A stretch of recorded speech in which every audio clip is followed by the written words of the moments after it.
They're going for these type of rotations again. I do not disagree with it, but I hope they've learned the lesson and can really pull out a different thing right now. Either we need to take this 1v1. 3CN, hopefully he will be standing, usually the last one standing, but now taking that 1v1 and will not be to his advantage at all.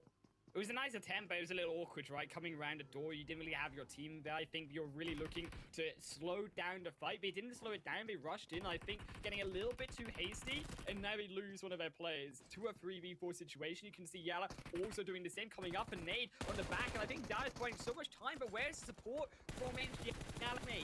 Where are the comrades to join in the fight? And he's getting 1v2 from the back. It is now going to be a 1-for-1 trade. Finally, as Black-White will be punished from alongside. Bandar wraps round. Bronsberg getting lit up too. That's a beautiful shot through the window. Is now we're down only to Banditra, and again, I might cast a curse this time around Tarzan, because he is the only one alive, and he'll be dead, joining alongside the death pit of Virtuous. When the reverse pinch happened for the side of Yala, who took them those 4 early kills. I actually think it's a really good idea for Yala to be efficient and quick in those fights, because you can see actually something that could happen here was what I was hoping could be the case. Sudol actually twisted face too, joining in the fight versus Yala. It's a 3-way contest, but Yusuf is already down, and so is Bandar as well. They finally, not barely, take down Catan. There's his final bullet in, but he needs to turn around quickly. Twisted Minds still coming in. It's in third parties all day so far that have been in the upsets. I've been waiting for this for so long. I mean, these two teams dropped against each other in boot camp so many times in the Pmpl, and right now Twisted Minds say, you know what, we missed this, right? Come have a little bit of pain. Still, Twisted Minds, they are being slow about this, bit decisive as Powerful will fall. I believe that was a nade through from his teammate, if I was not mistaken, on the kill feed. And now Bandar stepping in behind on the opposite angle as Dami gets first down. The surprise shot. Dami did not expect it to be there, but the teammates follow through. Yala dropped 2, and R8T takes up the rest of boot camp, but is 5 teams now down in right? Which rock is where they're probably going to peak from, and they just control that brilliantly. Still, another surprise could come out, unfortunately, for DRS. They slowly get around the rock, and I think Life, they might have lost the opportunity. As now all 4 of them surround him. They can't even find one. Lace gonna drop, and I think they... Is it another disappointment coming through from them? But down to, yes, Madcap and Arif. Madcap's going to be the next to join him, though, inside the afterlife is Nemo. They drive by. The orange vehicle is albeit a drive-by assassination squad of purple DRS members, and Arif looks to join them too. Is barely going to get around the rest of the hill, but you can see the car is coming further forward. They are taking it slowly, but they have spotted him out. I think they can still hear him, and all the meanwhile, though, T2K, this is why they're playing it slowly. That one knock coming through for the wide angle. Confirm, actually, is T2K find it, and fate actually stolen by Twisted Minds. Very, very sad. We talked about this yesterday already, like DRS coming up to this cliff hill and from their usual drops, but this is their usual rotation path. The start of Twisted Mind did try to put out a fight yesterday, and right now you can see how he can do it worse, essentially. We have a lot of hope on this team, to be fair. Like, they can do very well, but even in the interview, they did admit that they didn't really prepare that much, and this really shows. You just allow DRS It was punished coming through, but actually Ultimate still lose out because the zone enough damage alongside the rare bullets coming through from the Ultimate to take them out, but we still lost, as you can see, members on each side. We're down to only one, only healing strategy forced out, but not going to be for much longer. You've got to imagine they feel so low, so belittled. It's just a win is only going to be able to, I think, pick up this at least 1 kill onto the Ultimate. Yeah, I can't help but think wasn't it because the Ultimate had, you know, a good split, but they strike a little bit too soon. They could bait them up onto plateau even more, make sure they get 2 clean kills, and then rotate away. Now they're just really behind everything, but Falcons found their entry line in, and they may have to just fight for this one against the side of Rico Infinity.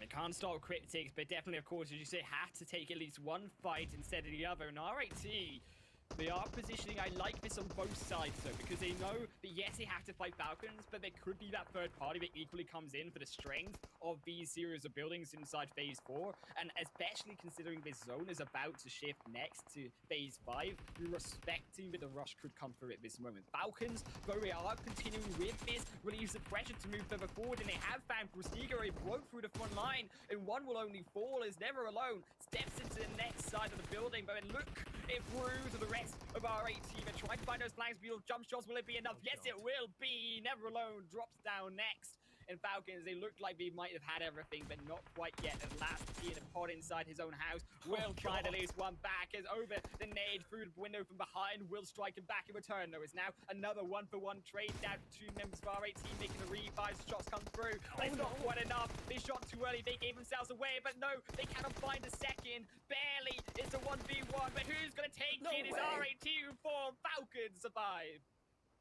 Oh my god, these mistakes, and also just the pressure in these moments. It's about, it's you can see the Salt Rico Infinity just want to go very, very aggressive. They make these jump shots, but sometimes in these situations, you provide that predictable projectile. And it's in these fine moments that they actually give away small bits of advantage away, and they fall to a team that they didn't want to give it to. But the patience, once again, from the side NSE, I mean, I almost forgotten that this team is in here. Like, I'm sorry, but that was one huge game that they got yesterday. They struggled to go through the mid-game so far in all these 3 games. I think Enrico Infinity's team, yes, it looks so aggressive, but again, it couldn't hold that position. And now Falcons, they open up the door for them to potentially take another big game, who need this rise in the leaderboard. NSE, who look to be rising, knocked out next inside of his 3rd match. But as you move towards those other power positions, other buildings still in play, the Bomber does on the edge barely look like he is holding on into the zone, but I don't think it looks pretty as Falcons still healing up on the side of that phase 5, phase 6 shift. I do believe it went around the opposite way, and that's going to be a wipe actually from the opposite end. It's the ultimate quick pan, but they get dropped through. Wow, like brilliant control on that eastern segment for both of the Nepalian teams, and it's enough time for them to move in. I think they had sight lines, they have the numbers, they've got momentum, they've got kills, and T2K can be on their way up even more. The South Cryptics may be just down to that one player, I believe, and that will be Marshall. We will find the best time to go in. I mean, that is a black hole right there. You suck you right in, have no time to come out, and Kato will actually find a good one. But this is a Twisted Mind that is almost very, rare for people to see it recently. 10 kills on, what was that, 11 as well? What a brilliant game from them, but it could be a little bit too late, I have to say that. Falcons, they are holding barely 6 kills, 6 plays at least guaranteed from them, but look at the damage to that blue zone. It's going to be amplified only more. I think the pressure, considering that so many other teams are trying to make it through from the edge of the flank sides, as now Twisted Minds, who have been so quiet, given the edge of that zone, they now strike down at least one. Can they strike a second? Yes, they will. Legend. The rest of trades to kill will fall, and Sudor equally struggling as only EDD is available to survive. Tricky one for sure. And right now, Mafia Ninja, I feel like sometimes, right, we get these interviews of the team and suddenly they have this boost. So interview boost may be a new thing right now, as we have some Suda finding it so harsh right now. Like these angles, it's about the landscape after all. They're slowly coming in from that side. There's just no really real options right there, as Jane down to those 1 first aid and have got 50 meters to go. It may be a little bit too far. It is too far, but you know exactly where Jane is. Jane, go join your friends, because Destiny, they will just let you burn down. Goodbye, T2K. It's now DRS. Making further progress in the revive, finally coming through for Mafia Ninja, but Twisted Minds, is this the step up? We have been waiting for almost 2.5 days. Is this the time that we see this frontline aggression from Twisted Minds play out as we saw it in the Pmpl? It's not just them, it's DRS as well. They haven't gotten that chicken dinners yet. Like, I mean, a lot of fans are waiting. We expect them to get multiple. But this is the time, right? They've got enough players in here. They've got a lot of kills. They've got some of these teams slowly going out, as you see the side of Falcons using his last first date right there. So this is going to be a full-on bloodbath between 2 teams that have a lot of kills so far in this game. Still, the healing comes through from those on the outskirts. It's finally Falcons last with the ones to drop in 4 Cryptics, at least guaranteeing 3rd position for them, moving up the standings themselves. But Falcon with that 4th position, at least you can see, taking 2nd place on that leaderboard. But who will join them further up? Twisted Minds calls DRS. It's down to these 2 squads. Twisted Minds, a plethora of kills, but even more so for the Real Soldiers, who have 8. Well, need to wait for this next circle. I think this is also just going back to the basics, right? There, manage your backpack, use a little bit of utilities, and then make sure that you spread out, have a game plan. Seems like both teams wouldn't struggle too much. It will be a landscape game, as we see a little bit of those low ground for Twisted Mind to really reset, maybe slowly core their way through. But these nades are slowly raining in, and Mafia Ninja is trying for another one. DRS, they do move further forward, but look at his zone. It's gotten to neither of these teams.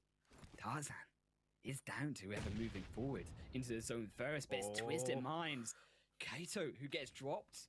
That could be disastrous for them. Even more utilities being chucked down as Cryptics fall in the back front. And now we're down to our final two. Twisted Minds, they look to revive. Another chunk from the grenade onto Destiny and Kaito. Vigor, where's utility back? There it finally lands, but is not landing into any confirmations. Kato's gonna burn down. There he goes. Nima confirms it in DRS. They are the ones with the advantage. 13 kills might be as far as we come as Vigor. On the opposite end, he's trying to heal. He gets caught out for a worse position by the real soldiers, but it's not quite coming through. We lost one in the back, we lost one in the front. The real soldiers there. Final first game win, Tarzan. This is what we were looking for from the South Asian representative. And of course, now we find out, and a guaranteed first place will, of course, now be going to the team that was able to dominate days number 1 and day 2, especially here at the Global Esports Tour, as Mr. Turkey himself is going to be introducing this final team. I mean, Max, what a tournament this team has had. It's just been fantastic. The first 2 days have been good. You really felt the desperation towards the end. But there we go, a $25,000 game at the end against a $45,000 to close it off. It's none other than Yalla Esports here. People are rushing the stage as well here. Yalla Esports is the champion here of the Global Esports Tour. Look at them jumping up and down. They're absolutely elated with that as they take away, as you say, $45,000 as well as the trophy. They're going to make their way down to the stage here and take it firmly with all hands. It's been an up and down for the Imperium. We've watched as, you know, they've had themselves wins. They even had themselves a disagreement during all of this. What a journey it's been for Yalla Esports. It's been full of emotions. They've been riding the waves. They came into day 3 with a massive cushion, and it wasn't the prettiest of finishes. But at the end of the day, they got the job done. Yalla are an org built on live events, built on success. Across the years they've competed in PUBG Mobile, and it's culminated to this fantastic first place in the first PUBG Mobile LAN in quite some time. Very much a deserved victory. That's right. And of course, here, as we continue things on Yalla becoming the champions, they will be presented the trophy by Prince Faisal, the chairman of the Saudi Esports Federation. And also, that is absolutely fantastic what they've been able to put up throughout these days. It was looking shaky, admittedly, in this day here, Max. But there is the trophy for them to take away as they are the champions of the Global Esports Tour, Max. Powerful, Ida, Bandar, Yusef, and Kevin. Absolutely amazing. These are names that if you've been watching this region in PUBG Mobile Esports, they have just become an intricate part of the region, and they are continuously improving time and time. And the fact that they went for that rotation before Rico Infinity rewards them with the first place with just enough points to get himself in the top position of this tournament. It's been fantastic to see from Yalla Esports. But man, hey, Falcon Esport, Rick Infinity team, these are especially some players that we've seen quite a bit, so I hope they're not feeling too disappointed not making it in first place. Being on a podium is still very impressive and still a big portion of the prize pool. You're looking at that, Falcon Esport will be taking home a total of $20,000, and third place for Rick Infinity is still $15,000. Like, well, you can do some things with that. Important to note, as Max alluded to earlier here, Imperium, Suda jumped up to 4th place from the previous 7th place just before this, so that is a huge jump up in terms of the prize pool. They're able to get 7th was 6,000. Now they've just jumped up to 10,000. An extra 4K in the pocket off the back of some fantastic results and closing the tournament out with the chicken dinner. They can hold their heads high, and that's why I will always say, I will absolutely always say, kills matter more than placing points. An aggressive team will come out just a little bit more brighter than a team that plays more for positional points, because Sudor 101 kills, joint second with Yalla in the kill count, 70 placement points. That's not to be sniffed at. And Cryptics behind them, they still had a good performance, but look at that, 104 kill points out of the 104 placement points. I'd love to calculate in due time how many of those came from a healing strat in the hands of El Chapo in the Sanhok games, because it must have been quite a good few. Again, still look up. See the MVP. What? Skate on from Rico Infinity team. I thought it was going to be Damar potentially. What a surprise. But I mean, talk about consistency. Wow. This guy's been getting some kills every game when you really think about it. Well, the interesting thing is coming into today, it really looked like Prestige was going to be the guy.